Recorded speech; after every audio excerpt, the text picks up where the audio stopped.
this is very interesting that the gate is open and the light is on. Somebody must have thought I was actually coming here to do this shit.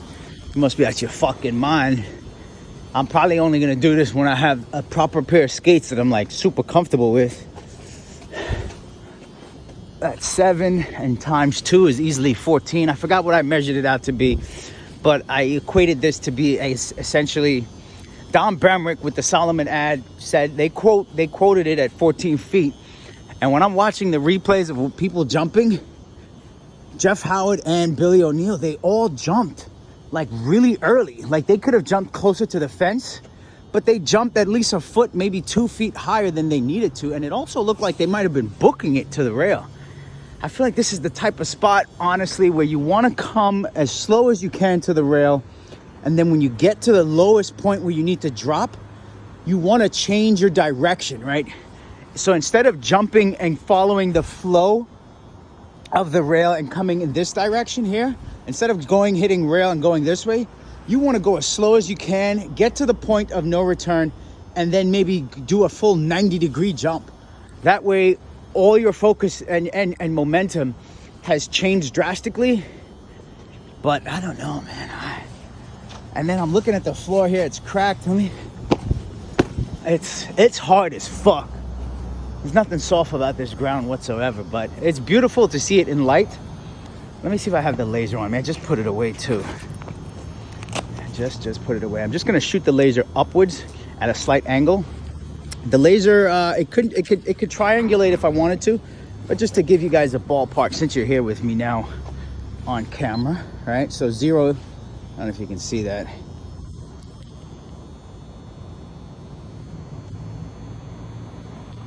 All right, so basically what I'm thinking is to basically like, all right, let's just do this, right? So I'm gonna hit, so it's at an angle, so the actual measurement's gonna be a little off. But if you can see what I'm doing here is and this is a technique we use when we measure. I'm shooting the laser here, you can see it, and I'm just gonna walk it up slightly, right? Right now the laser is pointing on kind of like the top of the fence, because really the fence is the height, it's sort of the height you want to work with. It's on the black portion there. So you're looking at, that ain't no right, that's right, 156 inches. That might be right. Fuck it, let's do the math. 60, that's 5 feet, 100. All right, 120 is 10, correct? That's 10, 20, and 150 minus 10, 56 minus 120, I'm sorry, it's 10 feet, right? And, all right, let me just take a break and do the math.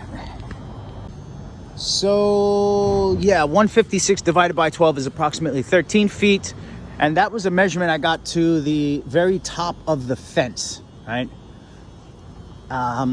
So yeah, you look, it's possible. I feel like it's definitely possible.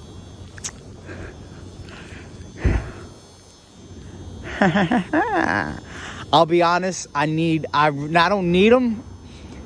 I mean, I believe I need them. I'm pretty sure I could land it without, because I have a tendency of landing gaps one-footed somehow. Like for some reason I fall and one foot slips out, but my body seems to balance on one foot. And when I look at the gap that Don Bramrick landed, that is allegedly 14 feet, he did Royale and came off in a very similar fashion, where one foot slipped out from under him and he balanced on the other foot. But what I'm gonna say is that ideally I would like some suspension frames. I saw a pair of suspension frames that this Stulnad, Mr. Brasco, Justin Brasco, not Broscow, but Justin Brasco was showing off some really unique suspension frames.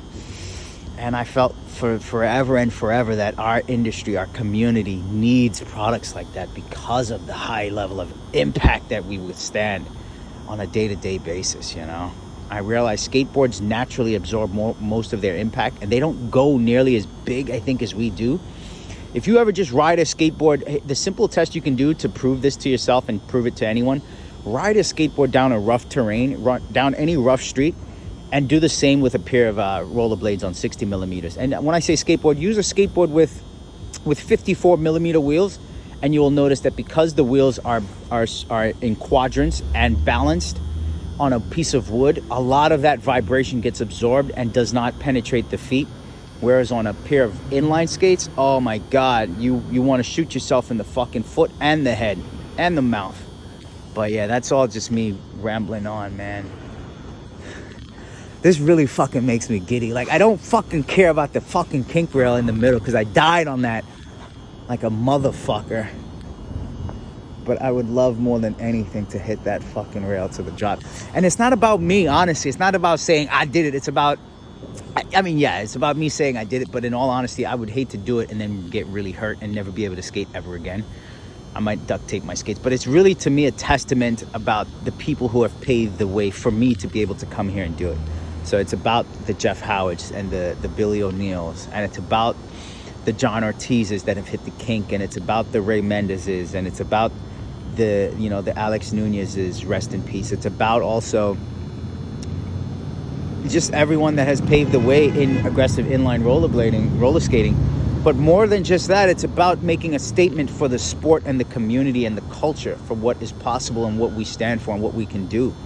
You know, BMX, skateboarding, they've all had their legends and people paved the way. And I just feel like there's no one doing that for inline skating, you know, in a way where it's like, let your nuts hang,